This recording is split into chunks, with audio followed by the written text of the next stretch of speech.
Hello and welcome to the special show Future of Tech that we're bringing you from the Nasscom Tech and Leadership Forum here in Mumbai. What a power-packed day it has been.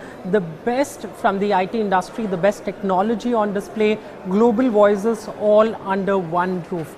But before we really deep dive into the show, here's a slice of the conversation we had with Nasscom President Debjani Ghosh and Chairman Rishad Premji. Remember, Nasscom has done away with the annual revenue guidance, while the growth prospects for FY19 did look good at 9.2%, marginally higher than what Nasscom had really predicted from 7 to 9%. What are the really the takeaways as to why the guidance has been impacted? Also, the global uncertainty and what it really means for the IT sector. Let's listen into this conversation. No, I think, look, as we were talking about earlier, I think it's very incredible that the industry has grown at 9.2%. I think the whole story around digital is unfolding. It is moving more and more from being proof of concept to industrializing. I think Indian companies are building the capabilities and the skills to be able to address that demand that is coming out of digital. And so those culminations of availability of talent, of Indian companies building the competency to address it, and the demand being there, I think are coming together. Got it. Debjani, we've pondered you enough about the revenue guidance for the year, but will this really be the new norm from Nasscom? I know, there's a comprehensive CEO survey, so to say, talks about, but largely they do seem optimistic will slightly be better or as 2018. So why really do away with it right now at this moment? Yeah. So first of all, we are at a point where the industry is on a complete high, right? Yeah. So this is a very different landscape. The industry is done tremendously well. It's done tremendously well, and we are also realizing that one of the reasons why the industry is doing so well is because it's transforming. It's transforming, and the business models are transforming, right? So at this point in time, to use the old lens or to use the old metrics that we've always used to predict the future is just not making any sense. That would not be right. The uncertainty part, Prashad, we're talking about trade war, Brexit implications. That's really a risk apart from digital skills that you're also seeing in terms of talent availability. Yeah, I think any uncertainty presents a different perspective on how our customers who are enterprises perform, right? So if the macroeconomic environment is going to slow down, or there's going to be a trade war which creates an impact on markets that our customers serve, or there's going to be a challenge on mobility of labor, those are risks that we've got to just prepare for, and they create uncertainty in performance. And so we're just pointing out those risks as something we've got to watch out for, but we're optimistic. Away from the IT growth prospects to another big voice on the show, Uday Kotak, the MD of Kotak Mahindra Bank, talking about the power of digital, why speed is really important when it comes to scale in digital. He was in conversation with Anant Maheshwari, Microsoft India President, on what companies, businesses should do as far as the digital strategy is concerned. Let's listen into this. If there's one thing we are very clear about in our firm is that support and control functions on the margin will always get the edge. Therefore, if there is an issue which comes in between two competing forces, between support and control on one hand and the speed of business, we would never let support and control feel like they are secondary. And this is about risk management. You therefore create a healthy tension between these two categories, and over time you also let the support and control functions realize that if they're going overboard, we may not have a business. And you make the business realize that if they go overboard, we may not have a business. Yeah. So either ways, you want to create a culture of constructive tension between the two most powerful forces which drive organizations. I'd really like the analogies that you made, and I'll pick on that one about the ocean and the continuous refresh of the water. As you look at people pool inside the bank, is there a new kind of people pool that is increasingly coming into the banking industry in India?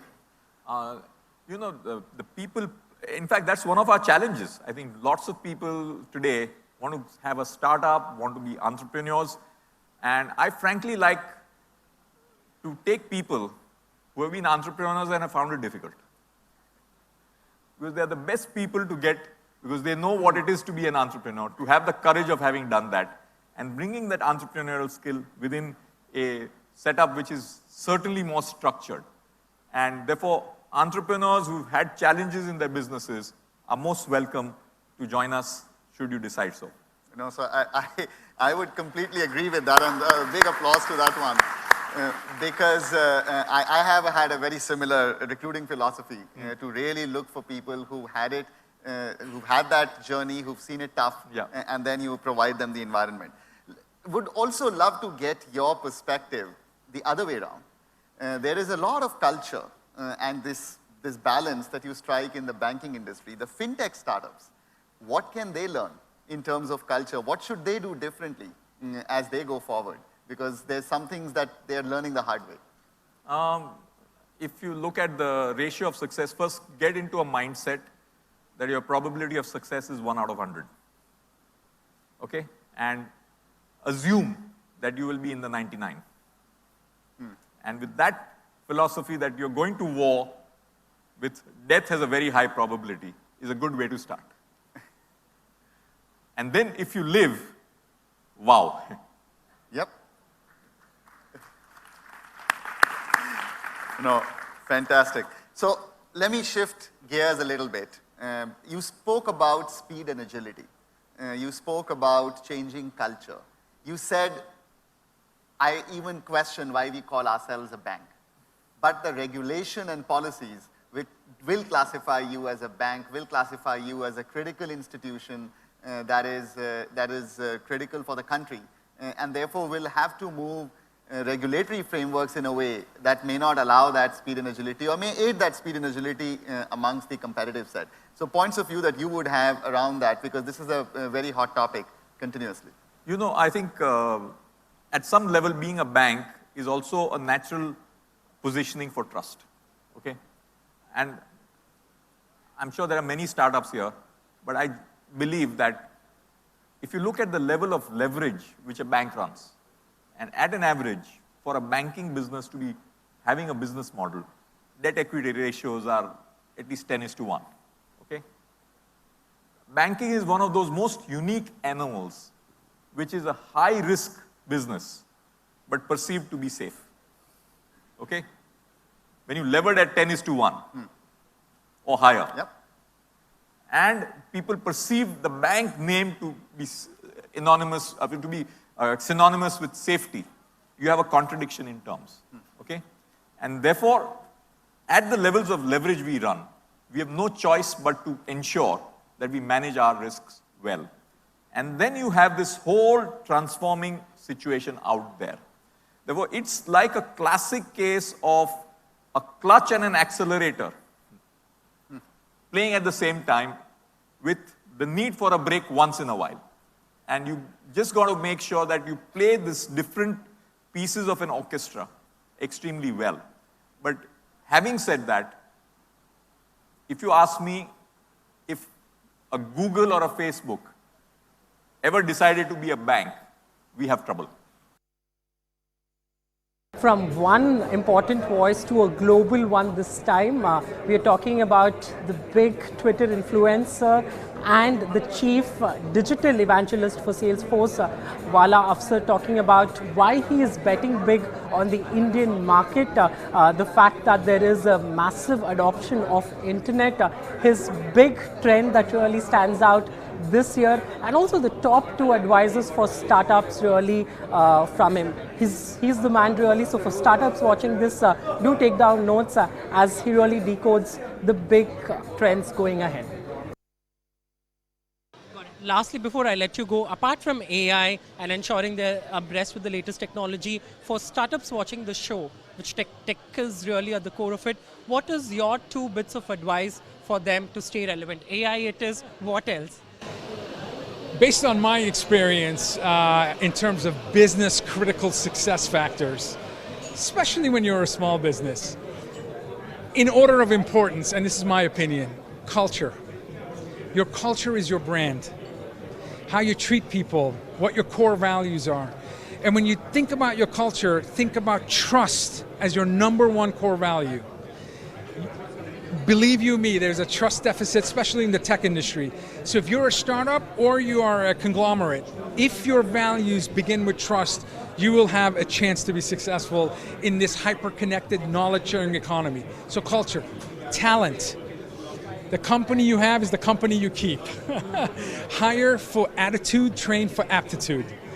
It's ultimately a relationship world, and the analog skills, your intellectual and your emotional intelligence will differentiate your company. Culture, talent, processes. You have to think like a tech company, you have to think like a software company, you have to be a data-driven company. Every company is a tech, software, data company if they want to grow and create value. Therefore, processes need to be lean, processes need to be experimental in nature. And lastly, technology. The best technology in the hands of poor culture, poor talent, and long, tedious processes will have no value. That's the best advice I can give to startup CEOs.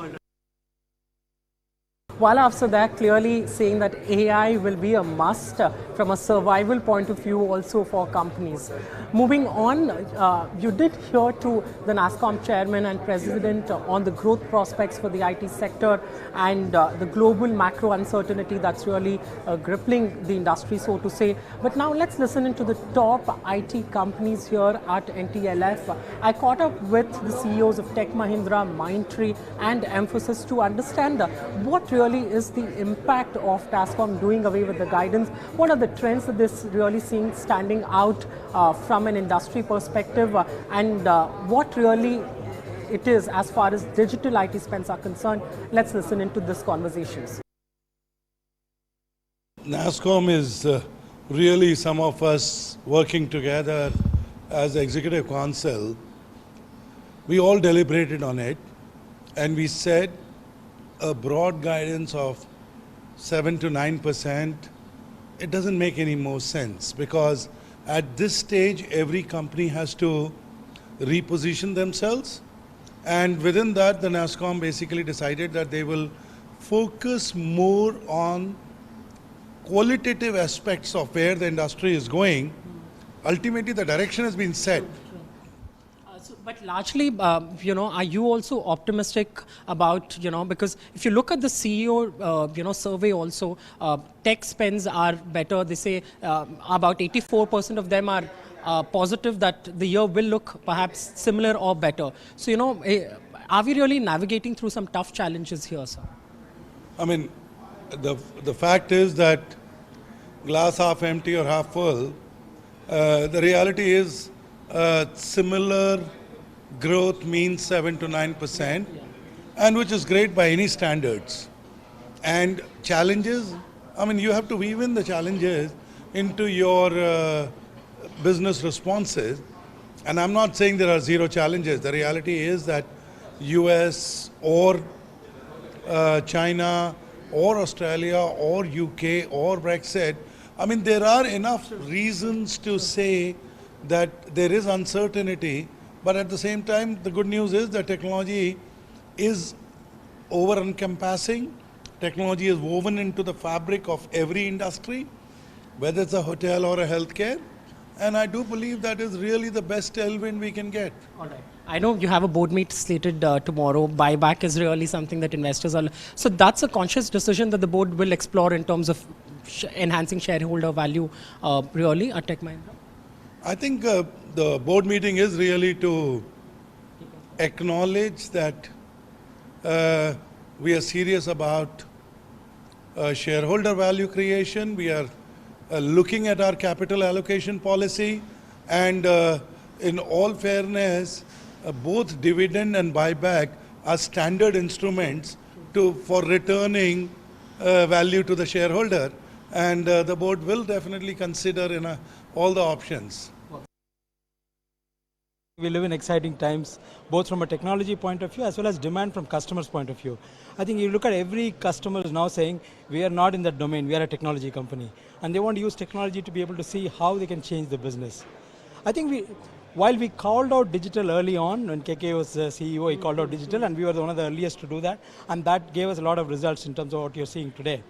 But I think it's also time for us to start thinking about what is beyond digital. Last year we said we are going to start focusing on beyond digital, almost like incubating inside within Mindtree. We call that as an enterprise reimagination business.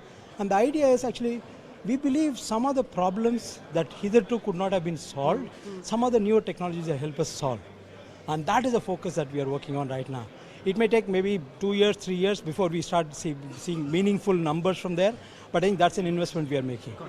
There have been murmurs around uncertainty globally, how US will play out, Europe also, Brexit, the way we have seen it really pan out. Is it too early to call out these signs? Are you starting to hear something from customers in terms of the impact that this would have on IT budgets really? See, I think we have to look at it as two parts. One is the global uncertainty, the overhang is definitely there. Now, nobody can predict how it will shape up. But I think the other way to look at it is actually, is there demand from the customer side? And I think every customer that we have spoken to, I think they are very excited about that, what they can do with some of the newer technologies. So the demand exists. The global overhang will, you can't control it, I can't control it. I think that's the same thing is true with customers as well. So I think we are very confident because the demand exists with customers.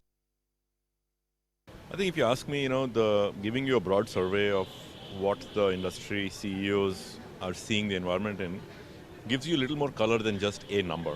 And I think the color that you get is there's a pretty even split between this year being as good as last or better than last. And I think if those are the two alternatives, I think they're both good outcomes. From my perspective, there's too much uncertainty in a few items that causes you to really sit back and rethink how the environment will shape up. There's a lot of political uncertainty in many locations. There is a lot of nationalism or wave of nationalism that is causing some protectionism.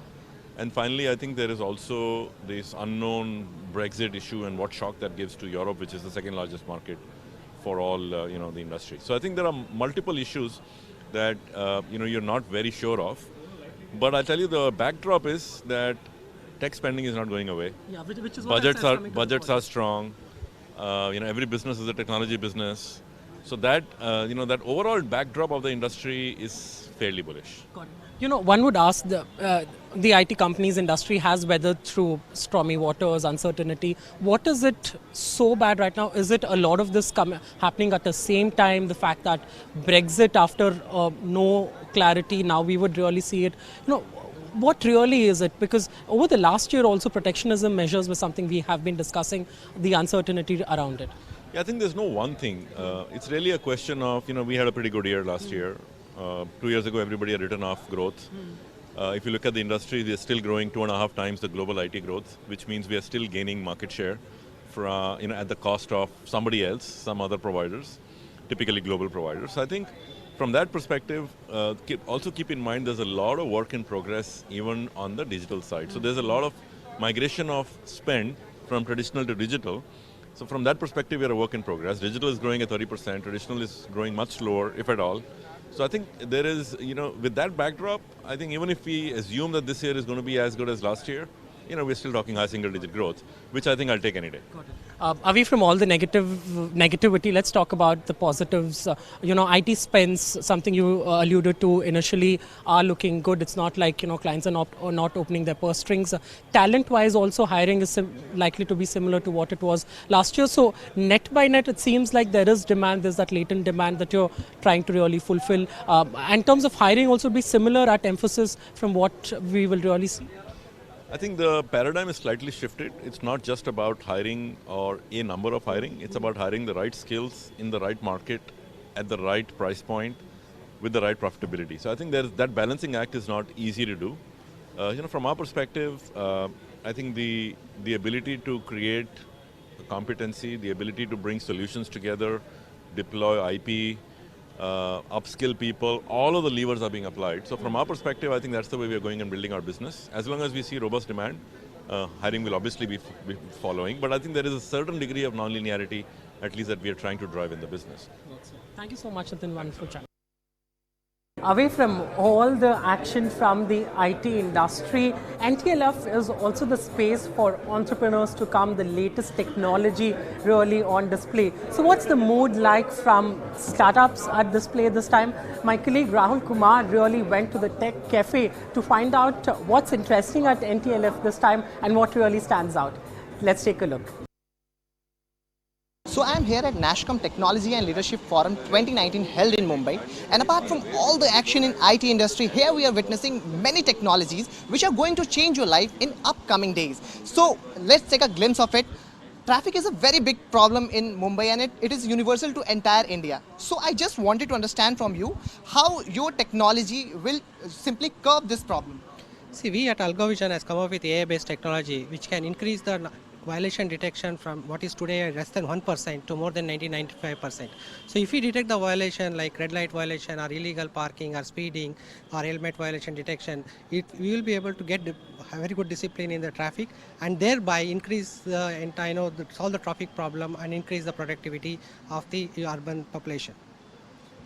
So we all have seen many cameras in ATM machines and ATM counters, but we will understand how ATM security can be increased by using artificial intelligence. So I just wanted to understand from you how ATM security will be enhanced by using your technology. So what we do is using the surveillance cameras in the ATM. Today they're just recording.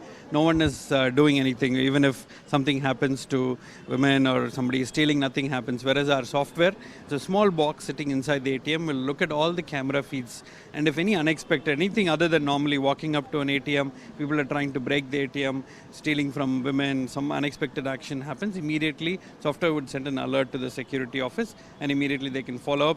To the point, immediately they can send a message, send a police person to see what happens. So in this busy world, we all want to see content of our choice. So here we have a technology named VideoCan, and it will change our way of watching online content. So how your technology will change our online video watching experience? Sure. So videos are a very popular form of consuming content. All of us want to watch videos. The problem with videos is unless you watch a whole video, you don't know what's inside of it. And that's the problem we solve at VideoCan. You can take any informational video and run it through the engine, and we'll break it down into a deep index, so you can jump to any specific part of the video depending on your point of interest. So you can actually end up watching a longer video much easier than before. So by using artificial intelligence, we can also detect crop failure. So how this technology will work? When you take image of a crop from a mobile phone, the technology can detect what sort of disease it has or it is going to have, and it can also give suggestions as to what remedies to be used, fungicide, pesticides, etc. And then you can directly buy it online from that place and prevent the crop disease in time. So the entire exhibition is based on artificial intelligence and IoT, and these technology will definitely make your life easier. Thanks, Rahul. Interesting startups there trying to solve some everyday problems. With that, we come to an end to this power-packed show, Future of Tech. We hope you enjoyed watching this. News and updates continue on the other side of the break.